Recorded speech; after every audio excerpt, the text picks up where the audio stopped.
Cassidy's skates wobbled as the ice groaned beneath them, the sound echoing like a warning from the depths. Malik's arms tightened around her waist, his voice steady but urgent. "Don't look down. Look at me." Because for the first time she wasn't sure if this moment would end in flight or in a fall neither of them could escape. Before we dive in, make sure to hit subscribe, tap like and share this video. The more voices we reach, the louder these stories become. The storm didn't announce itself so much as gather in the corners of the afternoon, a quiet conspiracy over Harborfield's half-frozen bay. By 4 o'clock, the library's front windows were violet with winter light, and Cassidy Monroe had a stack of returns pressing into her hip like a reminder that gravity still had plans. She shelved by muscle memory, fantasy, memoir, repair manuals, when the glass doors sighed and a gust of air carried in the smell of snow and helicopter fuel. "Hey," said a voice she already recognized, low and warm. Malik Rivers, 6 feet of calm, dark skin, broad shoulders, flight medic jacket zipped just enough to show the sweatshirt beneath. He had frost dusting his hair like a constellation. Every time he walked in, Cassidy felt the building shift subtly toward him, like shelves were secretly on tracks. "Returning or rescuing?" she asked, sliding a hardcover into place. "Both," he said, lifting a tote. "2 titles back. And a favor if you have it." The favor turned out to be a space heater for the community meeting room, because the PTA had claimed it without asking, and the town custodian was on break. Cassidy fetched the backup from the basement, because librarians are half archivists, half electricians, and found Malik waiting with that patient stillness that made her nerves step in time. He offered to carry the heater. She said she had it. He didn't argue, only matched her pace up the steps, the quiet of someone who knew how to share a load without taking it. Outside, snow began its sift. "It's starting," Malik murmured, looking past her toward the bay. "Thin ice and bad decisions, our busy season." "Is there a good season?" Cassidy asked. "Spring," he said. "People mostly fall for flowers then." She almost said, "Like I might be doing right now," but she bit down on it, tasted copper. Since he'd bandaged a kid's knee here last week and left with a book on cold injuries and a half-smile aimed at her, Cassidy had been floating through days with a strange certainty that something in her life had moved out of place just enough to let light in. She'd always framed herself neatly, curvy and contained, librarian's cardigans skimming over hips that tended to introduce her to rooms a second before she entered them. In Harborfield, people were either polite about her body or fascinated by it in ways that felt like being pointed at. Malik saw all of her, and she didn't feel contained. She felt held, by his attention, by the steadiness in him that made her want to breathe deeper. "Closing early?" he asked, glancing at the darkening sky. "If the mayor texts," she said, deadpan. "Otherwise, we go down with the ship." His smile tilted. "Then I'll make it quick. I came to ask if you ever take risks." She lifted a brow. "Define risk. We let a book club drink decaf once. Anarchy." He jerked his chin toward the bay. "The lake's crusted over in the cove. I could teach you to skate. We'll test the thickness where it's safe. I have spud bars, throw bags, the whole cautious romantic kit." "Cautious what now?" "Romantic," he repeated, unabashed. "Because it's ridiculous enough to be memorable. And I promised my niece I'd do one thing this winter that counts as joy, not just rescue." The sentence fell into her like a pebble into a well. She'd built a life perfectly designed to avoid being seen wanting things. Because wanting makes you foolish, and foolish breaks there in the open, where everyone can witness it. But a window at the back of her life had been unlatching for weeks, and the wind was already inside. "Okay," she heard herself say, "after close." The library emptied in trickles. Teenagers clumped out with their laughter zipped in hoodies. Mr. Clary, the retired math teacher, returned a stack of espionage paperbacks with conspiratorial winks and complaints about endings. Cassidy straightened displays, checked the boiler, counted the cash drawer, and texted her sister that she'd be late. Her phone buzzed back. "Date?" She typed, "Maybe." Her sister responded with 17 heart emojis, then the one with the side eye she always sent when Cassidy got brave. Malik waited by the door with 2 canvas bags and the unassuming competence of a man who planned for worst-case scenarios and still believed in best-case ones. He'd traded his jacket for a thicker parka and produced from the bags an alarming array of gear, 2 pairs of skates, ice claws, spud bar, rope, 2 thin foam pads, a thermos. "We're not hiking the Himalayas," she said, amused. "People respect mountains," he replied. "They think ice is a suggestion." The bay path was a watercolour of dusk. Harbourfield string lights blinked on one by one along the boardwalk, and snow quilted the benches. In the cove, the water lay glazed, a pane of smoky glass edged with cattails frozen mid-whisper. Malik tested with the spud bar, measured, showed her the clear blue of safe thickness where the ice had set. He narrated safety like a love language, where to step, how to kneel, what to do if the world gave out. It did the opposite. It held. "Boots first," he said softly. "Come feel it with me." He stepped onto the cove and it sang a low, whalebone note that made Cassidy's skin prickle. He didn't let go of her hand.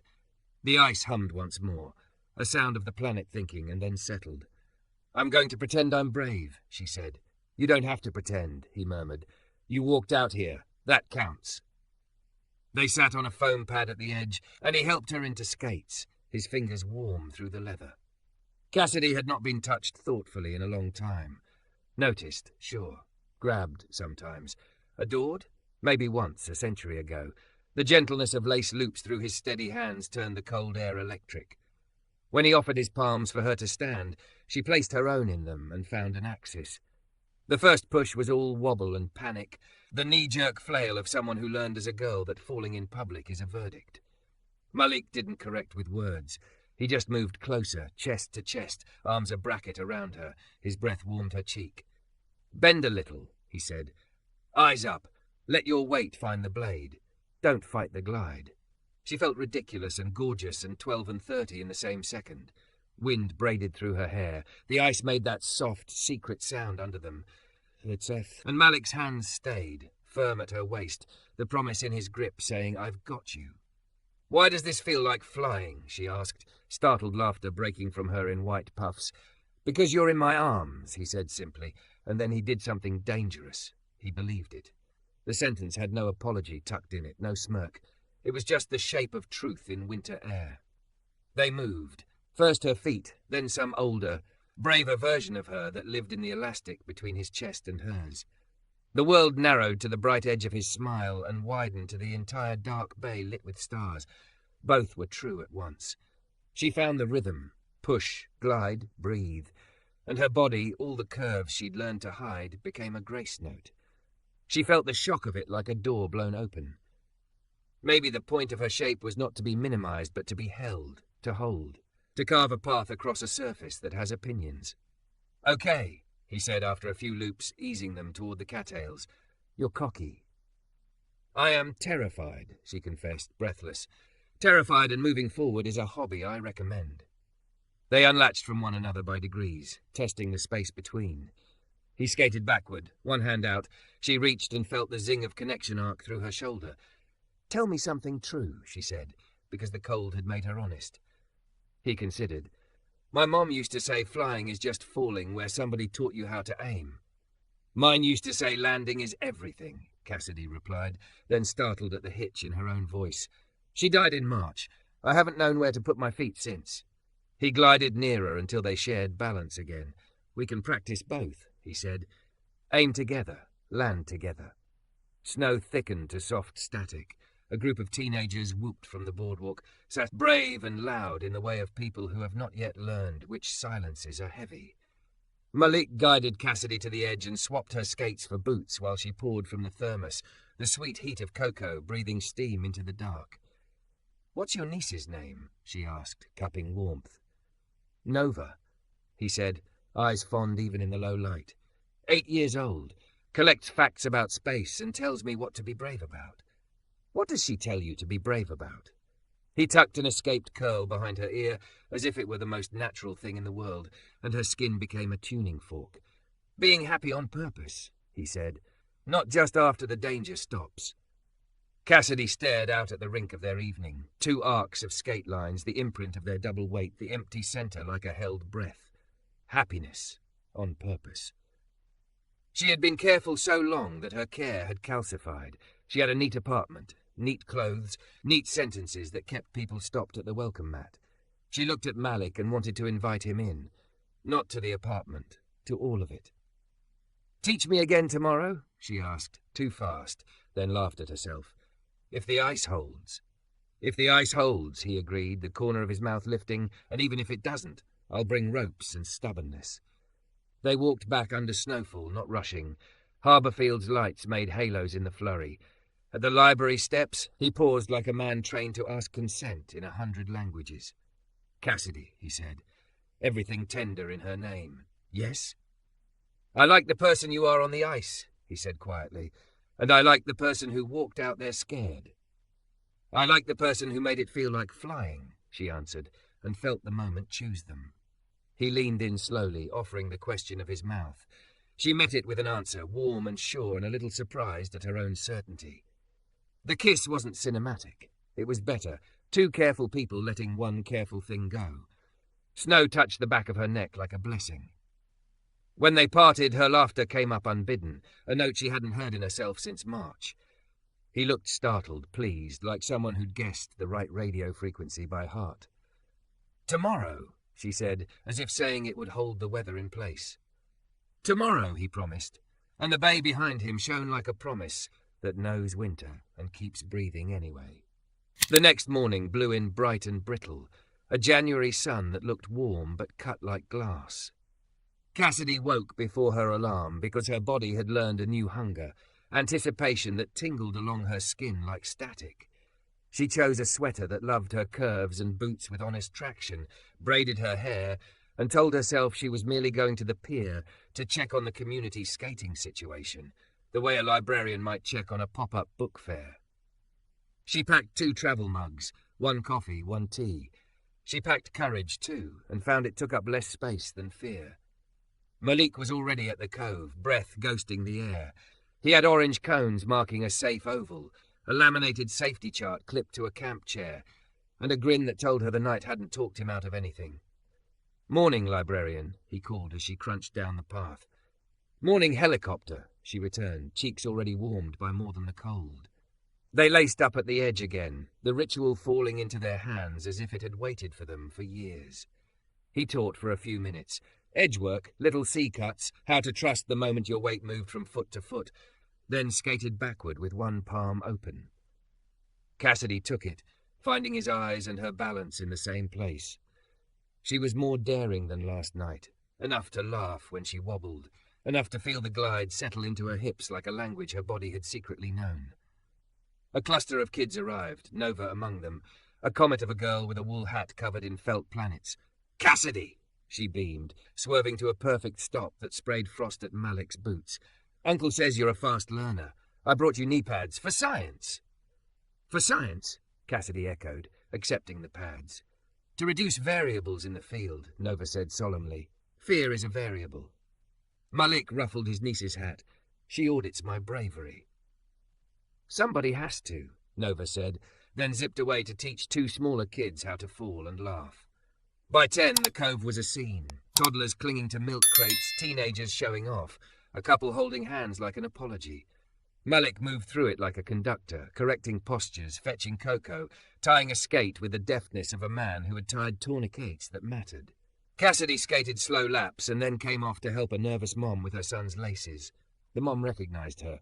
"You're the library lady," she said, relief in her voice like gratitude had been waiting for a name. "Thank you for the winter reading kit. It's the first time he's wanted to read at night." Cassidy flushed, warmed. She'd built programs for years, but out here, breath showing and laughter peeling, the results landed like touch. Around noon, the wind shifted. It came barreling down the inlet in a mean mood, sharpening the air. Malik frowned toward the center of the bay where the ice thinned into open water. "We'll close the oval in 20, he called to the crowd. "Storm front moving in." That's when the shout came. A boy, 14 maybe, broke away from the cones, daring or dared, chasing a dropped knit cap that blew toward the questionable zone. "Hey!" Malik shouted, already skating hard. "Stop there! Don't!" The crack sounded like a rifle. The world made a perfect, terrible mouth under the boy's feet and swallowed him to the chest.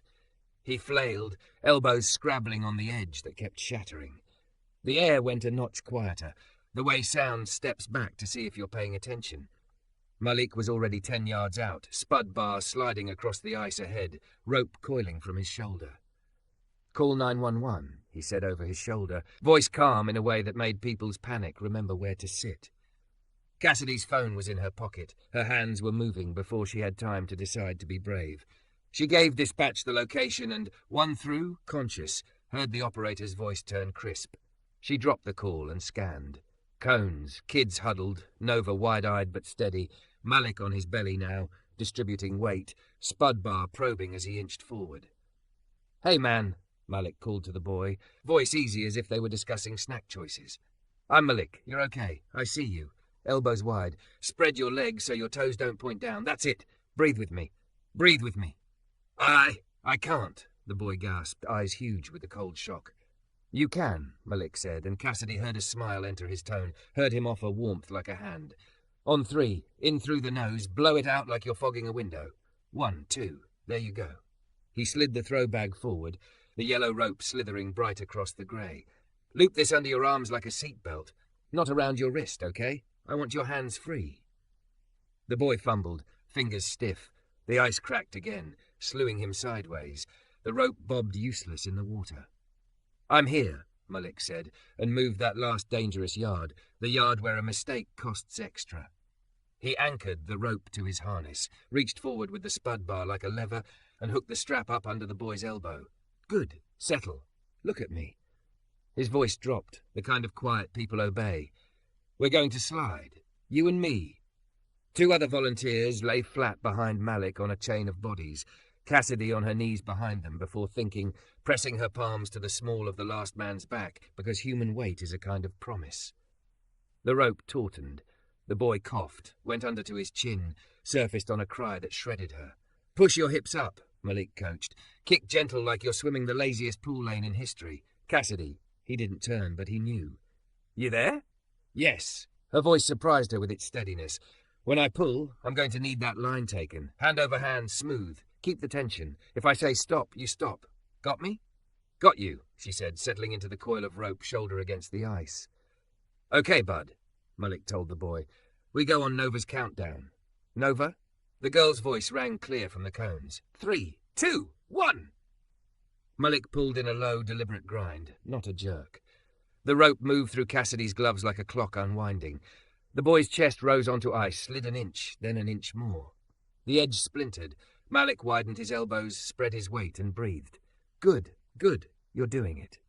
Cassidy felt the rope become the story of a life. A boy coming home, a man refusing to let go, people lined up behind with their hands, saying, "We don't know you, but we will not let you slip by yourself."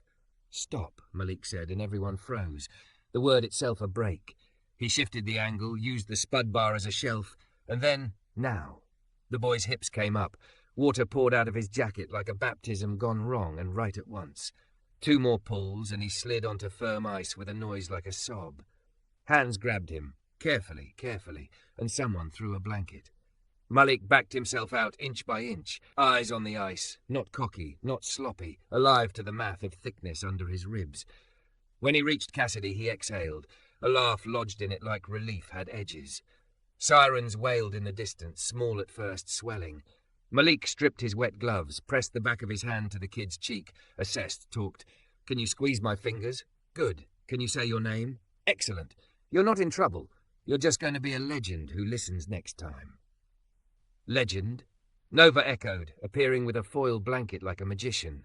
She wrapped it around the boy with brisk, tiny hands. New variable, obedience. The paramedics, friends of Malik's by the way they greeted him with eye language, loaded the kid and hustled toward the ambulance with measured speed.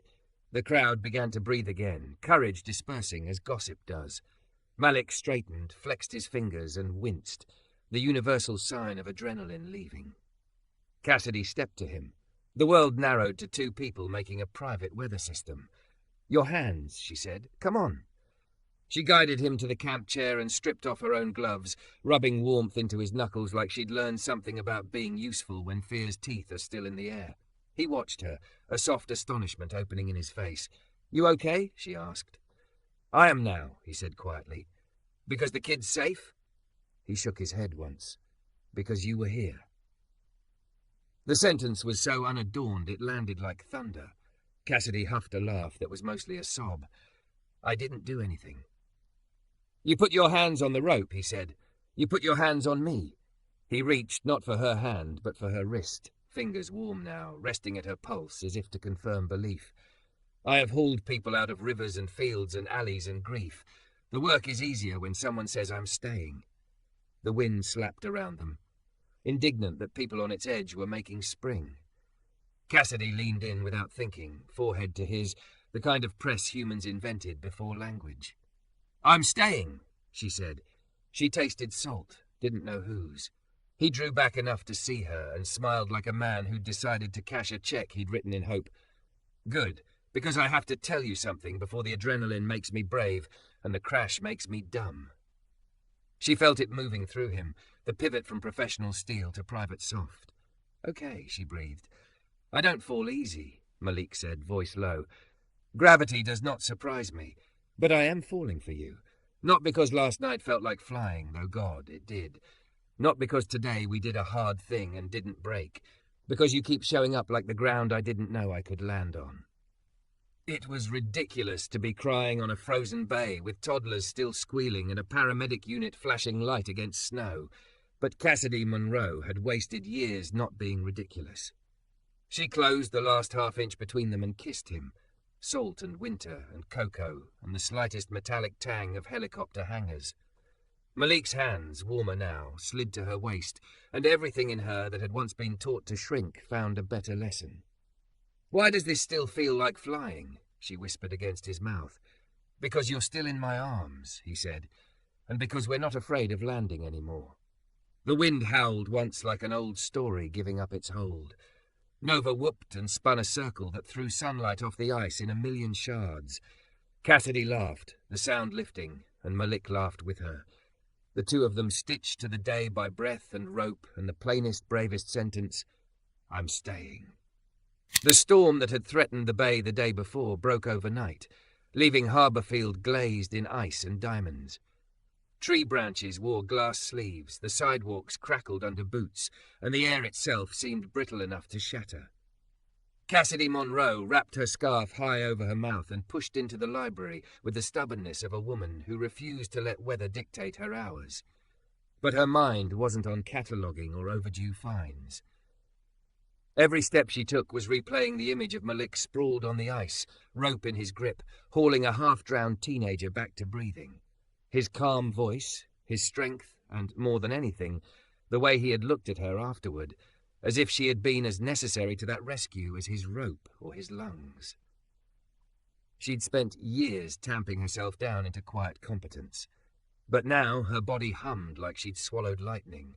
By late afternoon the library had emptied. Few dared the slick streets. Cassidy stood at the front desk when the door opened and Malik stepped in. No uniform today, just dark jeans, boots, and a wool sweater stretched across shoulders that carried more than weight. Snow melted from his hair in tiny rivers. You're open, he said, shaking his head like he couldn't believe it. Of course I am. Civilization collapses if overdue notices are delayed. He smiled, slow, like a man thawing. I wanted to check on you and say thank you. Yesterday was... His voice trailed, eyes searching hers. You don't need to thank me, she said. You were the one on the ice. I wasn't the only one, he countered softly. The words settled between them, heavy and intimate. Cassidy's pulse stuttered. She walked around the desk because the counter felt like a wall she no longer wanted. Coffee? She asked, suddenly shy. I have the industrial librarian kind. Could peel paint, but it's hot. He followed her to the tiny staff lounge. They sat at the cramped table, mugs steaming, silence thick with everything unspoken. Finally, Malik set his cup down. I keep telling myself not to complicate things, he said. My life's full, my job, Nova, my grandma. There's not much space. But then you keep showing up, Cassidy, and I... He broke off, dragging a hand down his face.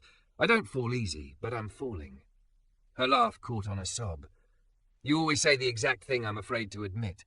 He leaned forward, elbows braced, dark eyes steady. Tell me anyway. Cassidy swallowed. Her throat felt raw. I've spent years being safe. Curves tucked into cardigans, thoughts tucked behind politeness, choices tucked into what my family thought was respectable.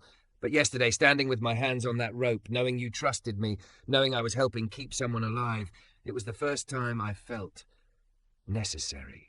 And then you looked at me like—" She broke off, overwhelmed. "Like what?" Malik pressed. "Like I wasn't just background in my own life," she whispered. Malik's chair scraped softly as he stood and came to her side. He crouched beside her, his hand brushing hers on the table before twining their fingers together. "Cassidy, you were never background, not to me. From the first moment you felt like the story." Her breath hitched. The staff lounge clock ticked too loud. The heating vents rattled, but none of it mattered. All she could see was him, the warmth of his hand, the surety in his voice.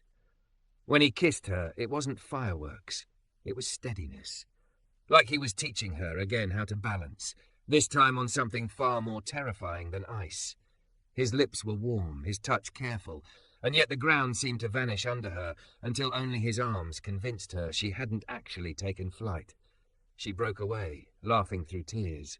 "Why does it always feel like flying with you?" "Because you're in my arms," he murmured against her temple. The next days blurred into a rhythm she hadn't known she needed.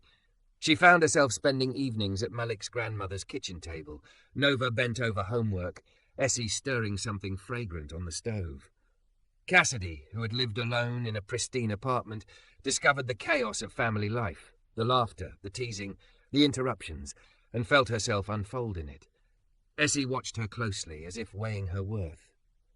Finally, one night, she laid a hand on Cassidy's forearm. "You love him?" "Yes," Cassidy admitted, the word trembling but true. "Then fight for him," Essie said simply. "This world doesn't make it easy, but if you're strong enough, it's worth it." Cassidy carried those words back into the library, into her dreams, into every moment she stood beside Malik in public and felt the eyes, the whispers, the stares. It wasn't easy, but it was worth it. One Saturday, Malik found her shelving returns and asked, "Come with me." He didn't say where. She followed him through town to the lake, the cove now thick with skaters again, families, couples, children. It was all bustle and sound. He laced up skates for both of them, tugged her onto the ice, and skated them straight into the center, where everyone could see. Her heart pounded. "Malik, Cassidy." He steadied her with hands at her waist. "No more hiding. We skate here like this, because I want the whole damn town to know. I love you." The words carried across the rink, carried into the gasps, the mutters, the scattered applause. Cassidy's world tilted, but this time she leaned into it. She rose onto her blades, kissed him hard, kissed him until the noise around them blurred into nothing but winter air and Malik's arms tight around her. When they broke apart, cheeks flushed, breath visible in the cold, she whispered, "I love you too." And it felt like flying. The first complaint arrived as an email with 3 exclamation marks in the subject line, and the brittle politeness of someone who mistakes their opinion for a community standard. By noon, there were 5 more. By closing, Mrs. Chalmers, a donor with a plaque 3 feet wide, appeared in person to inform Cassidy that the head librarian's romantic entanglements were causing unnecessary chatter that could undermine the institution's dignity. Cassidy folded her hands on the desk, because if she didn't, she might shake. "Our dignity isn't in gossip," she said evenly. "It's in access, in the kids learning to read, in the coat drive you helped sponsor last winter. We're the same library today we were last month." Mrs. Chalmers' pearls clicked like punctuation. "Appearances matter." "They do," Cassidy agreed. "So let's make sure what people see is a public space that welcomes everyone, including the man who pulled a boy out of the lake with a rope and a plan." The woman's mouth compressed. "You're young," she said finally, which was funny because Cassidy had never felt less young. "You'll learn." She left a check anyway, smaller than usual, folded like a reprimand. When the door side shut behind her, Cassidy let out the breath she'd been holding and laughed once, a short, incredulous sound that tasted like iron. Then she went back to the children's desk and helped her father find books about constellations, because Nova had convinced his daughter the sky was a library too. The board meeting that night was colder. A long table, the HVAC rattling like a sore throat, and faces she'd known for years arranged into concern. Mr. Pennington cleared his throat. "We've received communications," he began, reading from a printout as if he were announcing a weather advisory. "Questions about the propriety of public displays, on the ice. Cassidy kept her chin leveled. "I kissed my boyfriend," she said, "in the middle of a community event we were volunteering at. If there's a policy against librarians being in love, please show me." Silence. Then Mrs. Martinez, the retired teacher with soft eyes and knives in her purse when needed, leaned forward. "What I saw," she said, voice even, "was a young man who has trained half the town to skate without injury, and a librarian who has doubled our story hour attendance by making this building feel like home. I'll take that publicity." A few smiles broke like daylight through stubborn cloud. Pennington coughed, chastened but not finished. "We simply need to be mindful." "Of course," Cassidy said. She gathered her notes, heart pounding, "and mindful of our mission, which is to serve all of Harborfield, including the parts that don't look like our donor plaques." Essie texted after, "Proud of you, child. Come by for stew if you can." Malik's crew got a call. The call turned into 2, then 3. Black ice on the Ridge Road, a semi-jackknifed near mile marker 12, a farmhouse chimney fire that turned a newborn blue with smoke before Nova's bedtime story finished. The helicopter couldn't fly. Wind gusts slammed the harbour like a fist. So Malik drove, lights strobing the whiteout, hands steady on the wheel while his partner called vitals in the cab glow. At the library, power flickered, then died. A hush fell that was half fear and half awe, like a church right before the hymn. Cassidy moved. "We're a warming centre now," she announced to the few who had stayed to ride out the slick streets. She called the town office, her sister, the church, the rec centre. She dragged out quilts from the craft closet and a crate of paperbacks nobody would miss if they wandered home in someone's mittens. She lit the battery-powered lanterns they kept for storms and set out the emergency cocoa meant for children's programs. Mr. Clary stationed himself by the door with a checkerboard and the stubborn air of a man who refuses to let weather make bullies of hours. Nova and Essie arrived, wrapped in scarves and purpose. "Grandma's stove is working," Nova announced, cheeks pink. "We brought cornbread and the good jam." "Sit," Essie ordered, though she herself was already ladling soup, her cane propped like a general's baton. She eyed Cassidy. "You look like someone who fought and won and forgot to breathe after." "I'll breathe when Malik's back," Cassidy said, and heard in her voice something she'd never permitted there before, entitlement to worry out loud. He was gone for 4 hours. She wore a ruck between circulation desk and window, but every time a child cried or an elderly man fumbled with a blanket, she knelt, hands gentle. When a teenager hissed a slur under his breath at a mixed couple curled together on the foam mats, she was there so fast the boy startled. "We don't do that here," she said, the softness of her tone making it harder than a shout. "We do kindness, or we do the door. Your pick." His ears burned. He muttered an apology that was mostly to the floor. Essie's eyes found Cassidy's across the room and gave a single sharp nod. Around midnight, the door opened and the wind elbowed in a man shaped like relief. Malik's hair was wet with melted panic, his jacket streaked with ash, the lines around his mouth carved deeper. He scanned the room the way he scans a scene, quickly, completely, choosing where to let his eyes rest. When they found Cassidy, something loosened so visibly in him that people who didn't know either of them still exhaled. She crossed the room before she knew she'd moved. He met her halfway and folded into the hug like it was a wall he trusted. Up close, she saw the scrape on his knuckle, the soot on his jaw, the glitter of ice on his lashes. "Hi," he whispered, and it broke her. "Hi," she said back, laughing because crying would shake her apart. "How many?" 2 transports, 1 on oxygen, 1 cranky teenage miracle who thinks being alive is embarrassing. He tried for a grin and almost made it. "You kept them warm." "We kept each other warm," she said. "Sit before Essie nails your boots to the floor." "Don't tempt me," Essie called. "Boy hasn't learned the meaning of stop, sit, eat." He did, obedient as a son. Nova tucked herself against his side and reported on the library as lifeboat operations with the brisk authority of mission control. Cassidy washed the soot off his hands at the sink, her thumbs careful around the split skin. He watched her the way he watches a monitor, attentive, grateful, faintly disbelieving. "You okay?" she asked, knowing he would answer with the truth, which to Malik was never one word. He considered. "I am tired and wired, proud of my team, mad at physics, hungry, wanting you." The last word made her entire body answer. Present. Good, she said softly, because I'm here. He stood then, the chair scraping back, and drew her into the shadowed aisle between biography and travel, where lantern light laid gold on their faces. The library breathed around them, a chorus of sleeping and murmuring and checker pieces clicking at Mr. Clary's wrist. Malik set his forehead against Cassidy's and let out a sound like a man finally letting a weight down. I spent an hour today telling a mother what we were doing with her baby, he said, voice raw. Explaining smoke to someone who's never thought about lungs before, watching comprehension hurt. And then he swallowed. And then the baby pinked up and cried, and I thought, somewhere there is a librarian who will teach this kid to read about stars. And I wanted that future so bad it felt like begging. Cassidy's hand slid up into his hair. You don't have to beg, she said. You just have to come home.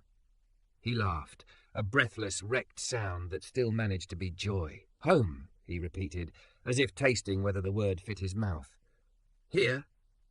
Wherever you are, she said, because if a storm could ice a whole town into shining, she could say one true thing without flinching. He kissed her like he'd burned to the ground otherwise. Not rough, not claiming, worshipful and greedy at once, the paradox of a man who knows how thin the edge is and wants everything anyway. Around them, a toddler stirred and sighed back into sleep. Essie coughed once in a way that sounded suspiciously like blessing. The building creaked as snow slid off the eaves. They swayed there, not quite dancing, and the old metaphor unfurled by itself. Why does it feel like flying even when our feet are on the floor? Cassidy asked, smiling against his cheek. Because you're in my arms, he said, voice low, and because the ground finally wants us. At 3 a.m., the power blinked back like a shy apology. People cheered. The radiator clanked awake. Cassidy made fresh coffee and stepped outside with Malik, where the night had cleared to hard stars and the world glittered like a promise you weren't afraid to say out loud. He slid his hand into hers. No gloves, skin to skin in air that would bite anyone else. Tomorrow, he said, when the ice is honest again, I want to take you to the middle. Not to prove anything. To show you where it's quiet enough that you can hear the lake talking under your feet. It's like listening to a giant heartbeat. It makes everything else small and holy at the same time. She turned to him, snow tickling her lashes. The idea lodged in her bones like a vow. Take me, she said. He squeezed her hand. I will. The lake was a mirror the next afternoon, the storm's violence smoothed into a sheet of blue-black glass. Trees leaned over the cove like sentinels rimed with frost, and the whole town seemed to have pressed its breath against the shoreline, waiting to see if the ice would hold. Cassidy laced her skates at the edge, mittens clumsy against the knots. Malik knelt beside her, fingers sure, tugging the laces snug with the same precision he used on ropes and bandages. When he looked up, his breath feathered between them, his eyes darker than the water underfoot. You don't have to do this, he said quietly. I know. She smiled, nervous and stubborn. That's why it matters that I want to. He studied her for a beat, then nodded and offered his hands. She took them, and together they stepped onto the ice. The surface sang, a low, ancient hum vibrating under their blades. Cassidy's stomach flipped, but Malik's grip steadied her. He skated backward. Guiding her forward, their arms stretched like a bridge between them. Listen, he murmured. At first she thought he meant the wind, the scrape of skates, the distant laughter of children testing the safer shallows. But then she heard it. Deep cracks and groans, not of breaking but of settling, the sound of the frozen lake shifting under winter's weight. It was eerie and holy at once, like eavesdropping on the earth's private language. That's the heartbeat I told you about. Malik said, You only hear it in the middle. They glided farther out until the shore looked small and far. Cassidy's legs trembled, but she kept going because Malik's eyes told her she could, and when he pulled her close, spinning them slowly in the center of the cove, her fear burned off like fog. She laughed, wild, breathless. I can't believe I'm doing this. You're not just doing it, Malik said, his smile wide and unguarded. You're flying. The words hit her chest, familiar now, and yet new every time. She tipped her head back and let the cold air slice her lungs, let the world shrink to his arms around her waist. He stopped moving then, standing steady while she swayed in his hold. His face had gone serious, and the sudden stillness on that endless sheet of ice made her heart race for reasons that had nothing to do with balance. "Cassidy," he said, voice low enough that only she could hear. "I've been careful my whole life. Careful with my family, careful with my job, careful not to hope for too much. But you—" His throat worked. "You make me want to risk it." Her lips parted. The wind tugged strands of hair across her face, but she didn't brush them away. "What are you risking?" she whispered. "Everything I thought I knew about where I belong," he said. "But when I'm with you, I don't care about circles or whispers or where the lines are supposed to be. With you, I just belong." Tears blurred her vision, froze almost as soon as they formed. She cupped his jaw with mittened hands. "Then risk it," she said fiercely, "because I'm already risking everything for you." The kiss they shared then was unlike the ones before. Not tentative, not hidden. This was wide open, out on the ice where anyone could see, the kind of kiss that told the town and themselves that they weren't afraid anymore. A cheer went up from the shore. Cassidy broke the kiss to glance over and saw Nova pumping her fists in the air like a tiny coach, Essie standing beside her with the faintest of smiles, and even a few townsfolk clapping, despite the disapproval that had once hummed around them. Cassidy laughed through tears, pressing her forehead to Malik's. "Your niece is going to tell this story to everyone she's ever met." "Good," Malik said, kissing her again, quick and sure. "Let her. I want people to know." They skated back slowly, hand in hand. When they reached the edge, Nova barreled into them with a squeal. "You did it! You went all the way to the middle. Uncle Malik never takes anyone to the middle." "Some people," Malik said, ruffling her hat, "are worth the middle." Essie's eyes found Cassidy's, sharp and knowing. She didn't speak, but when Cassidy reached for Malik's hand again, Essie didn't look away. The rest of the afternoon blurred into warmth. Neighbours offering thermoses of cocoa, children circling them like satellites, Nova explaining in scientific detail why her uncle's balance was superior.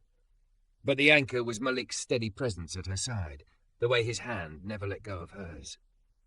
That night at Essie's kitchen table, Cassidy felt something she hadn't known she'd been missing. Belonging. The stew was thick, the bread still warm from the oven. Nova chattered about constellations, and Malik's laughter filled the spaces between. Cassidy sat there, curvy and flushed and utterly herself, and thought, "This is home." Later, when the house had quieted and the fire burned low, Malik walked her to the porch. The snow glittered under the moonlight, and the cold air bit at her cheeks. "You know this won't get easier," he said, voice careful. "People will keep staring, talking, some won't ever understand." Cassidy stepped closer, laying her palm on his chest where his heartbeat thudded steady. "I don't need easy," she said. "I need real, and you're the most real thing I've ever had." Malik bent his forehead to hers, closing his eyes. "God, Cassidy, you undo me." "Good," she whispered. "Then we're even." When he kissed her this time, it wasn't about flying or falling. It was about landing, right here, together, on solid ground that belonged to both of them. And in that moment, surrounded by snow and silence, Cassidy knew the fight was worth it, every stare and every whisper, because love had finally stopped being something she read in books. It was in her arms, holding her steady, teaching her to skate across the thin places and believe she could make it to the middle.